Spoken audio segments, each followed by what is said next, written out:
Now we will discuss the importance of this ionic product of water. Always remember that this ionic product of water is temperature dependent. It depends on temperature. Like you must have observed before that I wrote that the value for the ionic product is 1 into 10 raised to power minus 14 at 25 degrees Celsius. So I measured the temperature with this value. Why? Because this value for Kw is temperature dependent.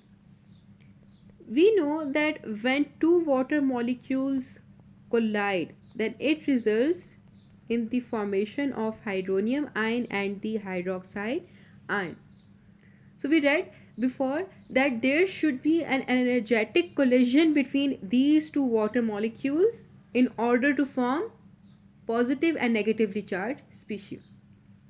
So when we increase the temperature, what happens that we are increasing the energy of the water molecules.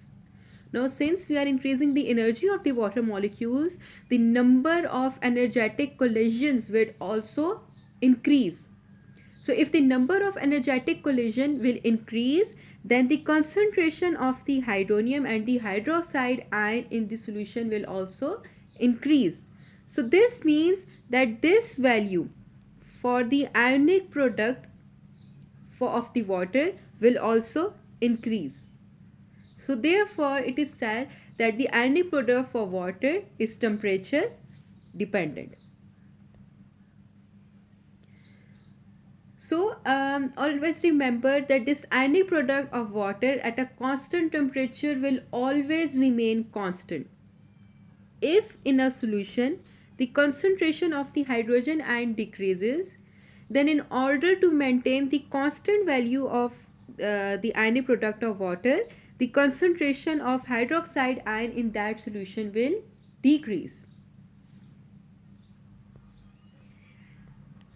For example, if the so this means that if in a solution H positive concentration decreases, then the OH negative concentration will increase to maintain the value for any product of water. We know that in the neutral solution or at room temperature, the concentration of hydrogen ion and the hydroxide ion are equal. That is 1 into 10 raised to power minus 7. Now suppose that the concentration of hydrogen ion has decreased to 1 into 10 raised to power minus 6. Then in order to maintain this value, the concentration of the hydroxide ion that was first 1 into 10 raised to power minus 7 now will increase to 1 into 10 raised to power minus 8. Now if we multiply these two terms, then we may notice that on multiplication we will get the same ionic product for the water, that is 1 into 10 raised to power minus 14. So always remember that this ionic product for water will remain constant. If one of the species increases, another will if one of the concentration of one of the species increases, then the concentration of another species will decrease in order to maintain the constant value for the ionic product of the water. So if in a solution the concentration of the hydrogen ion and the hydroxide ion is equal to 1 into 10 raised to power minus 7 molar, then the solution is neutral. If the concentration of hydrogen ion is greater than 1 into 10 raised to power minus 7 molar, then the solution is acidic. And if the concentration of the hydrogen ion is less than 1 into 10 raised to power minus 7 molar, then the solution is basic. So by measuring the concentration of the hydrogen ion in the solution, we can determine that if that solution is acidic or basic. So we can recognize the acidity of a solution or basicity of a solution by two ways.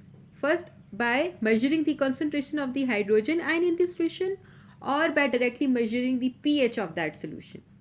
So if we are measuring the concentration of hydrogen ion in the solution, then if that concentration is greater than the 1 into 10 raised to power minus 7 molar, then that solution will be acidic. And if it is lesser than 1 into 10 raised to power minus 7 molar, then that solution will be considered as the basic solution.